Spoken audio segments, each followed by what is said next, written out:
Welcome, fellow Clashers, and I hope you are doing well. Thank you so much for spending part of your day with me, as today I come to you from the Czech Republic out on holiday, so I may sound a little bit different, but we are talking about Lost Phoenix today. Yes, taking a couple minutes to ring our own bells as we've finally broken the top 10 in global ranking.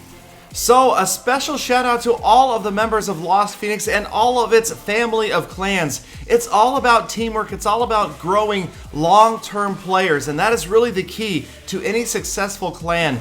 Now, of course, having solid and reliable and active leaders is important, but any clan or family of clans is built upon its members. It's really the members that matter, and if they know that, if they feel valued, if they're communicated with, they're promoted when it's appropriate, that is when you are going to see a clan that survives long term and just does well. There's so many different factors, and a lot of people ask, how do you create a successful clan? Where do you start? And the problem is really getting noticed early on. Before you get, say, on the top 200 leaderboards, it is very difficult to get noticed. Now, you can go out on social media, the Supercell forums, and post there and try to recruit members.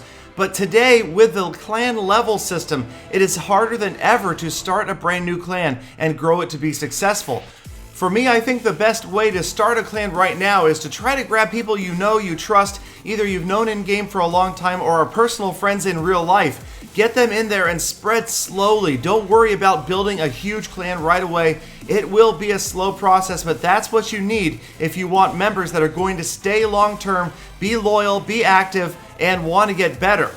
Because when it really comes down to it, whether it's farming or war or trophy pushing, in any case, one of the main things about a clan is you can help other players get better at whatever they are doing, whether it be sharing strategy, replays, just personally pumping them up, trying to get them to feel better after a hard loss. It's always good to have a friend around, somebody to talk to, and that's one of the biggest parts about Clash of Clans is the social aspect. The chat in Lost Phoenix is always rolling, and here we've got Apex, who just recently passed 5,300 trophies, the first player in Lost Phoenix to break the 5,300 barrier, which does seem to be the new big barrier right now to the upper echelon of Clash of Clans players, as we've seen this absolutely huge influx of trophies since the Town Hall 11 update. Before the update, we had maybe just under 200 Legend League players. I believe at the time of this episode, we're probably somewhere around 2,000,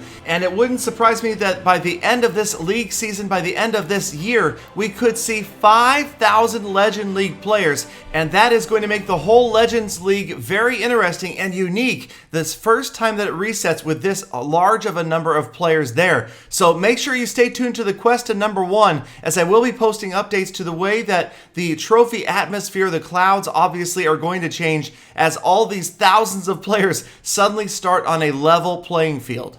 And that will even be unusual in Lost Phoenix, as we have about 15 Legend League players right now, to see them that Sunday night being all reset to exactly 5,000. And then in a sudden race, will you push from the beginning for the whole season, or will it make more sense just to push towards the last week of the season when so many other players are going to be higher above you, where you'll have a larger trophy pool to pull from to try to make up for those trophies at the end of the season? It is definitely going to be different, a unique experience, and something that I feel like is finally functioning the way the Clash developers hoped it would. And this next month reset will be the first season that we ever see Legend League functioning the way it will look long term.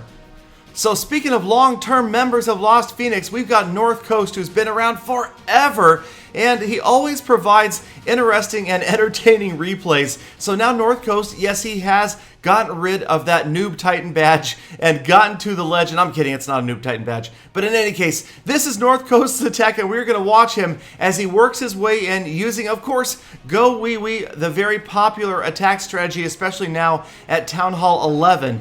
But we're going to see North Coast with the typical challenges that North Coast seems to face when he's on the move in trophies. So he drops all of his witches in together, big tight group. You can see the jump spells there. Here comes the Grand Warden helping to provide that hit point boost. But you've always got to watch out for giant bombs when you have a large group of witches like this. Now the skeletons have gone off to the left. There goes the last jump spell. And watch closely as the witches go over. There it is. And just about every single witch just got incinerated by that giant bomb. I think there's one witch remaining. There she is, lonely by herself. And somehow, North Coast doesn't quit, he doesn't panic, he doesn't give up, even though he pretty much just has the 3 heroes and some golems remaining on the battlefield. And there you can see the heroes have stayed together, and that makes a big difference. As the Eternal Tome goes off, you can see a golem came out of the clan castle, so that might have also helped. The queen is going to work on that golem for a while. And watch the queen retarget. She's after the golems, and then she turns and goes after the town hall as the golems walk away, but they come back. They distract her once again, so she's going to take a little bit longer to get them out of the way as the town hall sits at about 10% health, but luckily she goes back, the Grand Warden helps out, and there is 1 star for the town hall. North Coast not able to get the 2nd star, but again, just a miracle that he was able to get even 1 star after almost every single witch got wiped out by that giant bomb. So North Coast just barely managed to hold on like he always seems to do, made it through this attack, and congratulations to North Coast, made it to Legend League as well, but he's far from the only one. Check it out as Lost Phoenix in the top 10. Right now we are number 9, and we have so many Legend League players. So special shout out and congratulations to Apex, Dunster76, Glider, Freak Show, Grego C, Sky419, North Coast, Genie at Work, Rob, Teresa Lee, McCordian, Fezzy Boy, Smiley Miles 24, and Gambit, all who have made it to Legend League. But there are so many valuable players, and again, it is about the entire team, the entire family of players, and I just want to acknowledge every single one of them. I appreciate all of them, because without them, none of us would be to Legend League, none of us would even have made it to Titan League. And it's just been a great time. Thank you guys so much. You can see Spencer, $23, trying to catch up. Maybe he'll get there eventually. But as always, thank you guys so much for watching all the way to the end of this episode. Please don't forget to check out my other episodes. Like, comment, and of course subscribe for daily Clash of Clans content. And I hope to see every last one of you back here again tomorrow for more Full Attacks.